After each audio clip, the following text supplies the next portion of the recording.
Сәлеметсіздер ме? Қызылорда облысы Арал ауданы номер 2 орта мектебінің көркемдік жетекшісі Әділбекова Гаухар Әділбекқызы. Бүгін сіздермен таныстыратын жобамның тақырыбы көркемдік жетекшінің жұмысын үйлестіру тақырыбын алып отырмын. Бұл тақырыптағы негізгі мақсаттары көркемдік жетекшінің жұмысы алымымен таныстыру, міндеттері мен шығармашылық жұмыстарды ұйымдастыру, концерттер мен көрмелер, мәдени шаралар өткізу, тәрбие жұмыстарын жүргізу, мектептің мәдени саясатына үлес қосу міндеттері жатады. Жұмысты жүйелі жоспарлау. Жұмысты жүйелі жоспарлауда мақсаттар мен негізгі нәтижелер жүйесі, үздіксіз жақсарту әдісі, уақыт пен ресурстарды тиімді бөлу үш жүйеге алып отырмын. Жұмысты жүйелі жоспарлау аясында, яғни үздіксіз жақсарту әдістерін үнемі қолданып отырған дұрыс. Себебі белгілі бір қағидаға қатып қалмай, үнемі жаңашылдықпен жұмыс жасау оқушылардың өнерге деген қызығушылығын арттыратыны сөзсіз. Сонымен қатар уақыттар мен ресурстарды тиімді бөлу, яғни үйірменің жалпы негізгі мақсаты оқушылардың бос уақытын тиімді ұйымдастыру болса, жобаның жұмыстың жүйелі жүруіне де осы уақыттарды тиімді ұйымдастыру жататын болғандықтан осы жұмысты жүйелі жоспарлауға осы үш жүйені алып отырмын.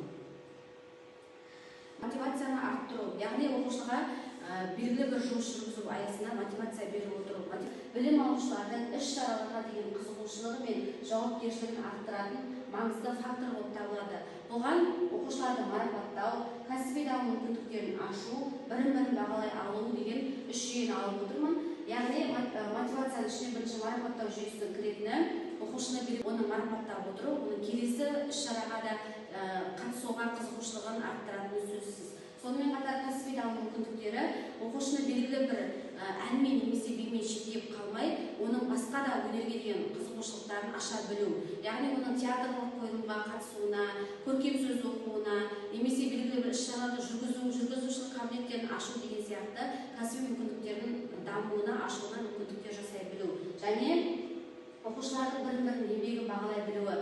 Белгілі бір іс-шараны өткізгеннен кейін оны қорытындылап, сол қорытындылау аясында оқушыларға ең бірінші ұйымшылдық, ауызбіршілік, бір-бірімен тығыз байланыста жұмыс істеуді мақсат ете отырып, олардың бірін-бірін еңбегін бағалай алуы, бұл да оқушыға белгілі бір мотивация беретіні белгілі.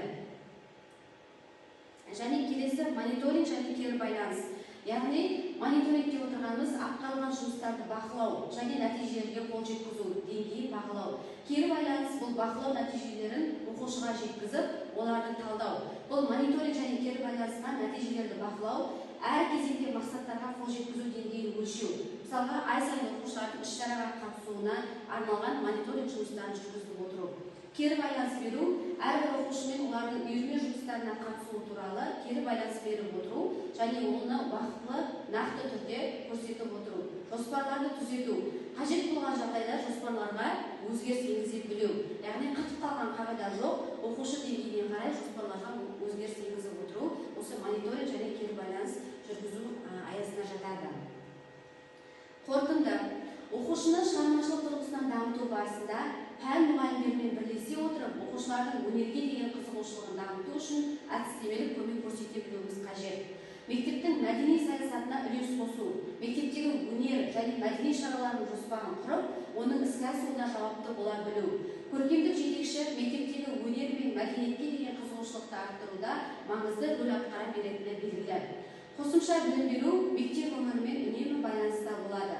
Көркемдік жетекшінің басты міндеті оқушылардың бос уақытын тиімді ұйымдастыра білу. Сонымен қатар жаңашыл, жан-жақты дамыған, алған білімдерді тәжірибеде қолданатын өнерлі оқушыларды тәрбиелеу осы қорытынды бөліміне алып отырмын. Және осы жобаны көру аясында сіздерге рефлексиялық сұрақтар бергім келеді. Яғни осы жобаны көру аясында өз жұмысыңызға қандай өзгерістер енгізгіңіз келеді және қандай қосымша талқылауды маған ұсынар едіңіз. Назарларыңызға рахмет.